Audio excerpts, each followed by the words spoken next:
Et oui, donc la police a dit que donc je vous signale que pour nous, entre la police et puis on a décidé donc n'habité tout expliquer comment. Donc il y a une image, il niveau il y a résistance au bandeko ya décidé mais opposition bazana yango donc et comme ici na biso donc ba policier na ba civil kulu na somo donc bozotana ba image bino mo bozomona donc la minute tozoloba moi qui m'y écouté déjà moi qui m'y écouté bozotana sima bokomona qui m'y écouté déjà donc nous continuer pour que to clôturer élément soit activité à l'élo donc marche ça la mise sous terre marche ça la mise sous terre suite il y a Koulou Nawe et Salamikata Sika donc vous avez toujours branché sur émergence sur la télévision émission de Bolingara Mingi Yangoyo priorité Congo donc tu qui sur place pour la réalité nous surtout pour l'année de Osmona bande de policiers bango bazokende bande de policiers bango bazokende déjà donc situation déjà comme moi stabilisée situation comme Kimia. Donc, bon, vous avez l'image du nombre de monde, comment est-ce que affrontement est Sami Kataskatan et Natoki.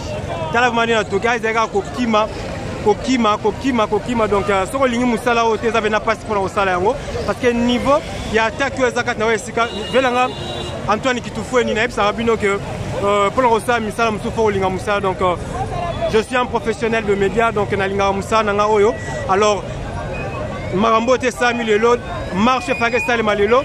Donc, je pense pas que la marche les sous parce qu'il va nous épuisé après avoir pour faire face à la force aux alliés à la police.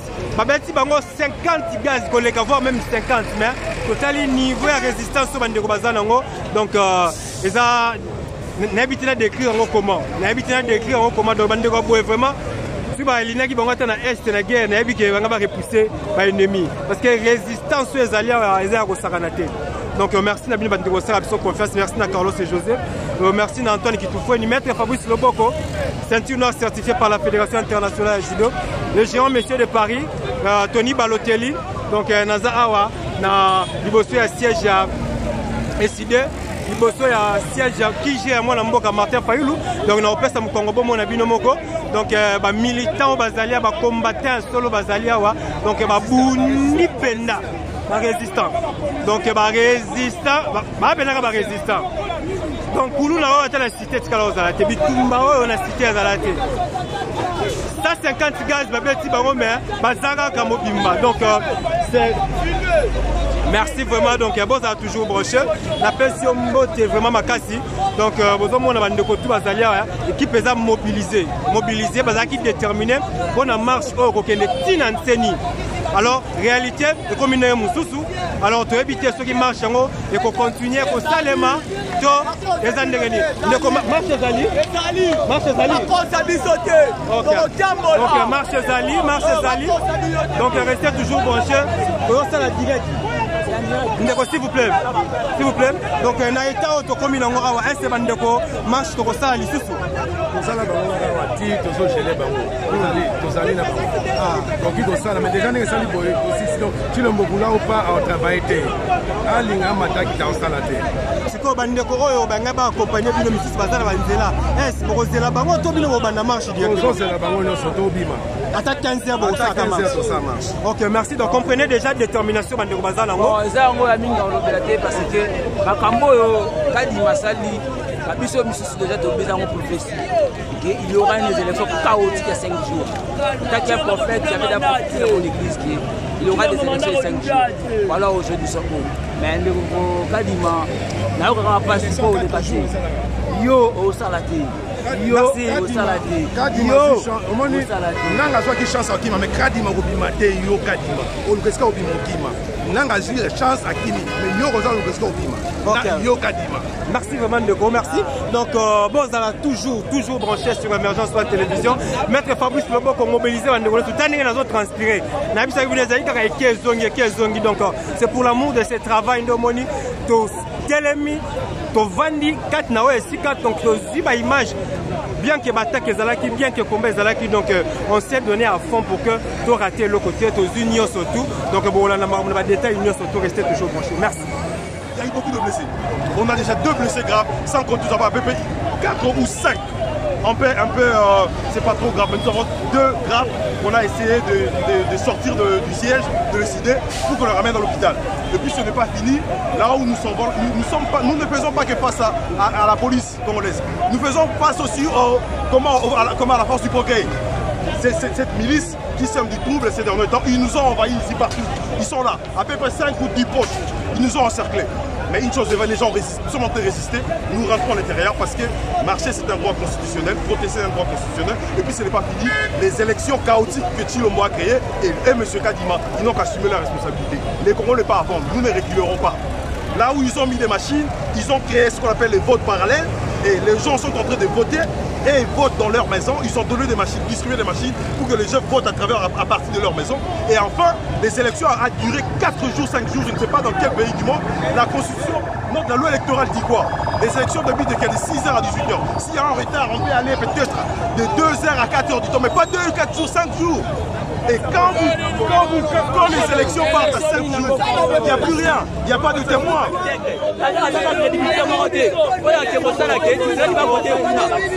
Il doit partir. Kadima doit être arrêté. Nicolas Kassadi doit être arrêté. Ça veut dire que l'élection vont contester l'organisation. Non, il y a des choses qui restent à voir. Pour ça, la contestation va résister. Pour ça, nous avons même contestation. Contestation à la procession électorale. La contestation va résister. Parce que yo no comme on a un mois de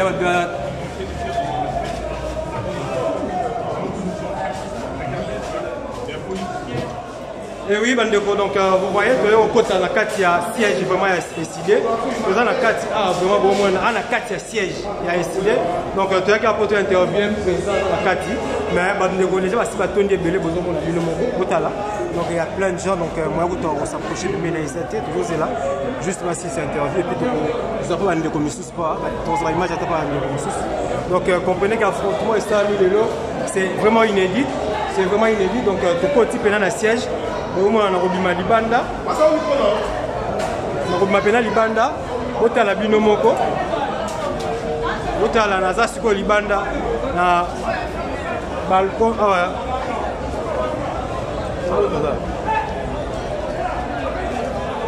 ba résistant bango yo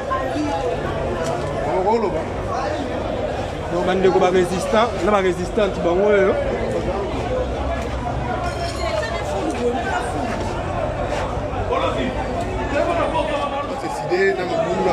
la bouche na ciment ezali papa biso toye kobundela mboka mboka ndenge toye kobundela mboka mpona nini maponami oyo esalami eke na lolenge esengeli te tomoni élection mobimba tricherie makasi élection mobimba baboyi batemoin bakota na kati ya élection mobimba bamashine na bandako ya badepute yango ngai lokola kongomani biso lokola bacongolaise na bacongolais tolode te fu tomanifeste toyebisa mesie Kadima kimuyibi wana azosala tosepeli nango te pourkoi tosepeli nango te voi moko tokoki kosauve mboka ezaka na nzela baponami papa soki botali réalité mboka tosusu neti biso bafile bandi génique ezalaka na 1200 lelo tozoloba bandi génique ekomi 4500 baparent oyo bana oyo baparent na bango bana misala te po totia nini na se bapapie yango wana toyo koréclame basavo munganga savo lekoki ezalaka 350 lelo ekomi 1200 biso osaleka malamu te toyo kodeklare na nzela maponami nde kuna tokopona mutu oyo biso tolingi oyo aza capable quand même ya komemela biso solution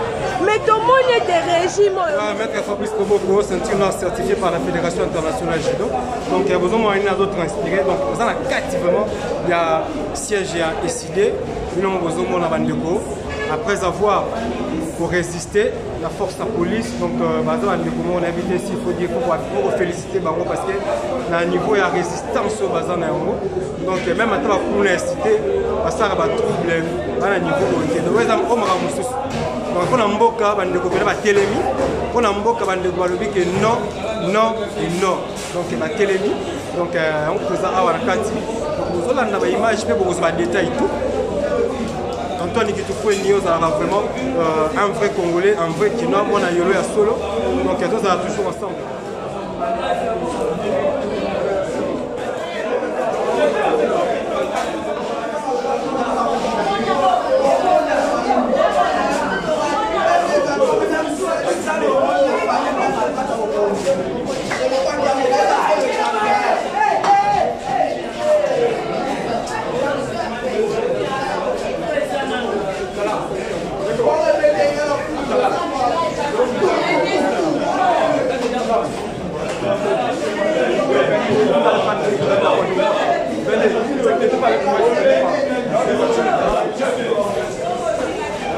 Ok, on va tout ça pour accompagner des coups.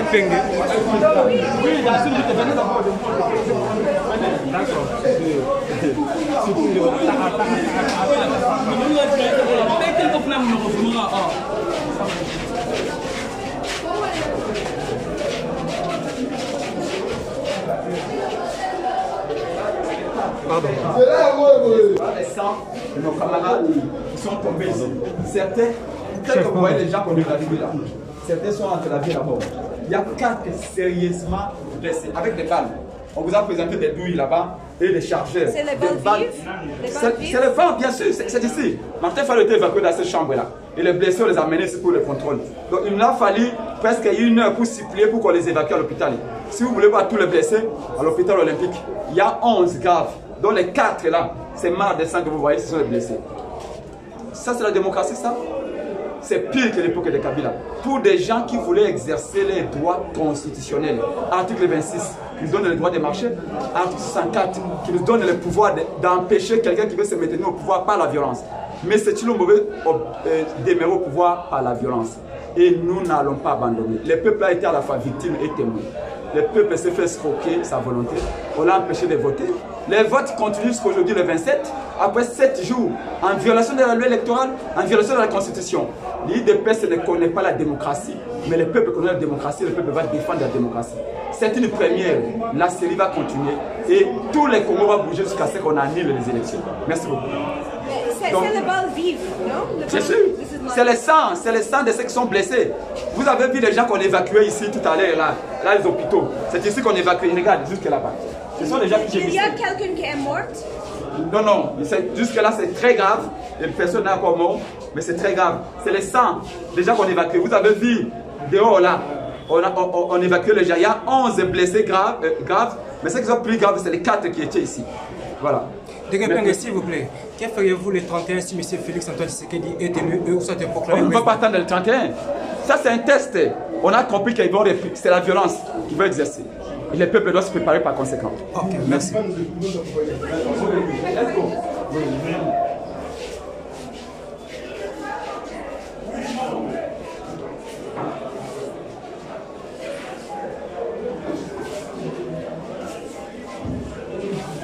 Donc, tout dans la carte, il y a chambre ici, on va évacuer, on va sérieusement blessé.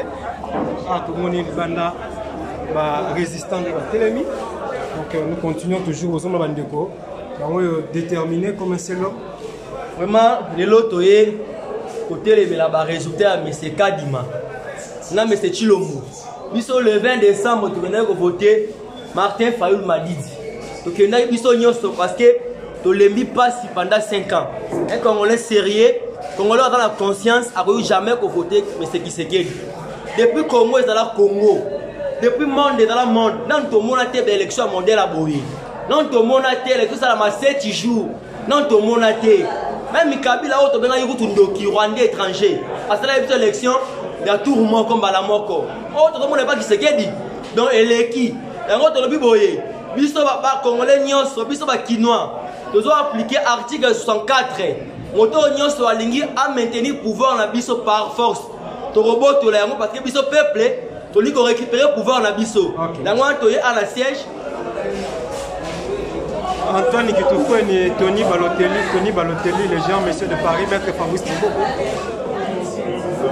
Candidat président bien planifié. Et on devait commencer ici, devant, en face du stade des Martyrs, et les gens venaient. Et nous avons dit qu'à midi, nous lançons l'assaut. À midi, les gens devaient quitter ici et aller au siège de la CENI. Arrivé 11h moins quart, comme ils ont entendu que nos militants qui venaient de la Tchang, du Mont Amba et de Kanlouka, donc les endroits qui sont un peu plus reculés, comme ces militants venaient nombreux, ils ont décidé de lancer l'assaut. Ils ont lancé l'assaut et c'était terrible. Nous avons 11 blessés graves. regardez, j'ai un chargeur ici avec des balles. J'ai une balle qui est tombée juste à côté de moi. Qu'est-ce que cela veut dire? Ils ont décidé de me tuer pour autre chose. Donc nous disons que c'est très grave. Comment la police peut-elle s'associer avec la milice de l'UDPS pour nous attaquer? Si vous allez la rue, l'avenue derrière de l'autre côté, c'est plein de miliciens de l'UDPS avec des machettes. Et nous n'avons pas d'armes. Nous n'avons rien. Nous n'avons que nos mains. Et les jeunes gens se sont servis des pierres pour repousser l'assaut de la police. Et quand les policiers fouillaient, et l'autre a laissé tomber son chargeur. Donc nous ne sommes pas d'accord. Nous disons que nous n'avons pas eu d'élection. C'est un simulacre d'élection. Et c'était planifié. C'était planifié parce qu'ils savaient que Félix Tshisekedi ne peut en aucun cas gagner une élection au Congo. Et maintenant, ils pouvaient aussi peut-être faire doucement, mais aller dire aux Congolais que dans telle ou telle circonscription, Félix Tshisekedi a eu 80%. Comment comprendre? Et nous disons qu'il faut refaire les élections, il faut une commission électorale recomposée qui doit refaire ces élections. Mais on ne doit pas se limiter là. M. Kadima et son bureau, y compris sa plénière, tous ils doivent être traduits devant la justice pour justifier des milliards, 1,3 milliard de dollars qu'ils ont reçus du trésor public pour organiser ces élections. Qu'est-ce qu'ils ont fait avec ces 1,3 milliard de dollars? Voilà ce que nous disons. Et nous allons continuer les manifestations. Et les manifestations vont aller maintenant sur toute l'étendue de la République. Pas simplement Kinshasa. Kinshasa, c'était la rampe de lancement. Et là, nous allons aller partout. Merci. Merci, monsieur. Merci.